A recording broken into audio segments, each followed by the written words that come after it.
Hello, Miss Bell. It's O'Maggie, and I am reviewing In the Lake of the Woods by Tim O'Brien.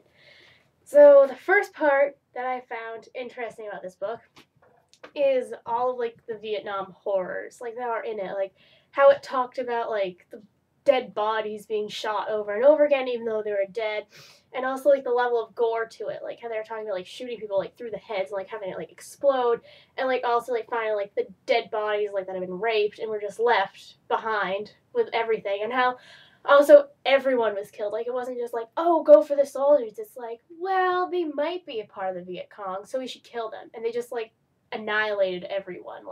It didn't matter if you were a 2-year-old child or a 80-year-old man. You were dead if they got to your village.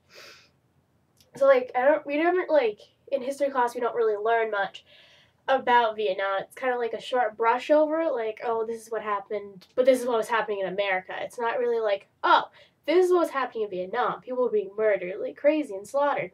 And so it was interesting to see a take on it of having a soldier who was in the war go through his memories of everything that happened and all these horrors and everything that he saw with everything. And even he had a guilty conscience and he didn't mean to. It was an accident when he killed that old man. But just hearing the people who were with him who were oh, let's kill everyone, and no remorse, no guilt, no anything for it. Just did that, and that was those were their orders. That's what they had to do. You were told to do that, you did it. So that was the first thing I found really interesting. The next thing I found interesting was when John's father died and how he felt with that. It was weird. You don't really hear about kids dealing with death being oh, I want to kill everyone. Everyone deserves to die. If you're crying, you need to die. And he wanted to kill even his dead father for dying.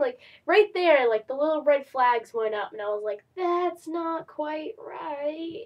And it was just one of those moments where the author's trying to warn you, hey, this is gonna be a big thing. It's not just a little thing. So that was another weird part, especially when he talked about killing everyone, and then how he'd also talk to his father and say, "Oh, will you come back from the dead? Why did you die?" and everything.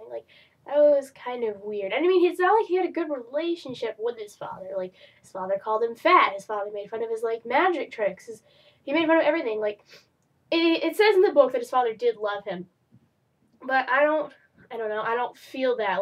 I feel John should have been more I don't want to say relieved his father's dead, but I don't think he should feel so much remorse to it. And feel so bad about it and be oh, he's dead. I guess he didn't really feel bad about it if he wanted to kill everyone. But still, his reaction to it was not what I expected at all. Next is Vietnam's impact on John and how that also messed him up and everything. One thing I was trying to wonder it was about, it was on, trying to find it, of course, so many sticky notes. There was a part in the book where it talks about, I was trying to figure out, Callie, he was or was it, no, Sergeant George Cox, excuse me, was saying, no, I'm wrong again, it was Lieutenant Callie, how he kept saying kill Nam over and over again. Is that where the whole kill Jesus thing came from? With John saying that over and over, or is that a whole different thing? That's one of my questions on it. No, I was curious about that, but also the impact it had on John. I mean, we can obviously see he wasn't a normal sane man. He had problems. He stalked his wife to the end of the earth, and he was always following her, always making sure she was in love with him, and weird stuff like that. And then the whole thing where we start out our whole book with the whole boiling the plants with hot water and just all that, and how he had the mirrors in his mind he would hide behind. That goes back to his childhood, but still, I feel Vietnam just intensified it because he felt he had this guilt of doing everything, and he was always thinking about everything, and losing the election was another thing that just messed him up even more. So I feel that was part of the impact on him and what caused him to snap to the point he did, even though he didn't really have a snap, but he was pretty snapped to begin with. And I really, really enjoyed the hypothesis and evidence chapters, like, a lot. Like, I feel like they gave, like, a lot more insight to the background of it and also to, like, the, like, there wasn't really court trial, but, like, to, like, the mystery of, like, what happened to Kathy, like, all that stuff. I mean, I bookmarked all the little evidence things and all the hypotheses and everything. Which, I mean, I thought the hypotheses were really interesting. Like, all of them, even though all of them, like, kind of had, like, the boat with them, which, I mean, it should because the boat was missing. But, like, all of, like, the different ideas she had, like, one, she was just trying to, like, get away. Another one, she just went out for a boat ride and got lost. I mean, another one, she had a dream of starting her own casino in Canada.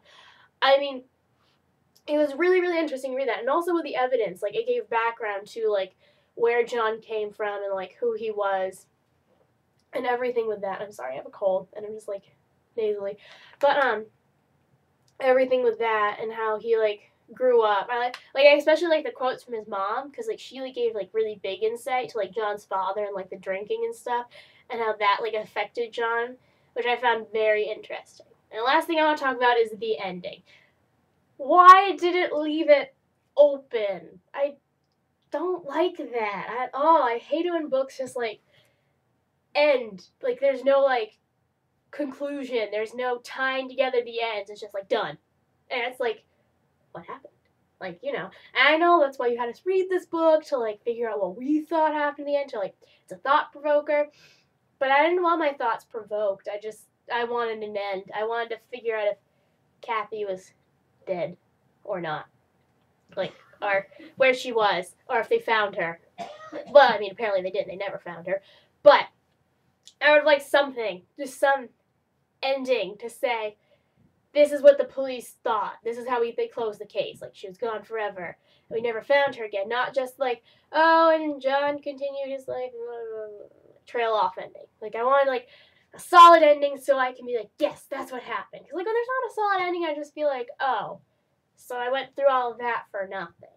But, I mean, in my beliefs, I think, well, jokingly in my mind, I think she opened her casino in Canada.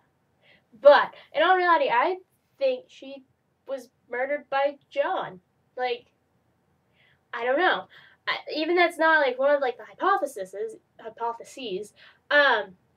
I just feel like that's what happened. Like, even though they were, like, they didn't find, like, the evidence or, like, anything on, like, the grounds or, like, in their house or anything, I feel like that's what happened. I feel like he might have just murdered her and taken the boat out and drowned her in the lake or something. Or, like, started the boat and just let her go. That's what I think happened. Or she got lost and just drowned herself. I mean, well, didn't drown herself, but just drowned because she couldn't get the boat started again. But I don't know. I just have some suspicion that maybe, just maybe, John might have murdered her. And that's that. But I don't know. It's left open to interpretation. So, that is my review.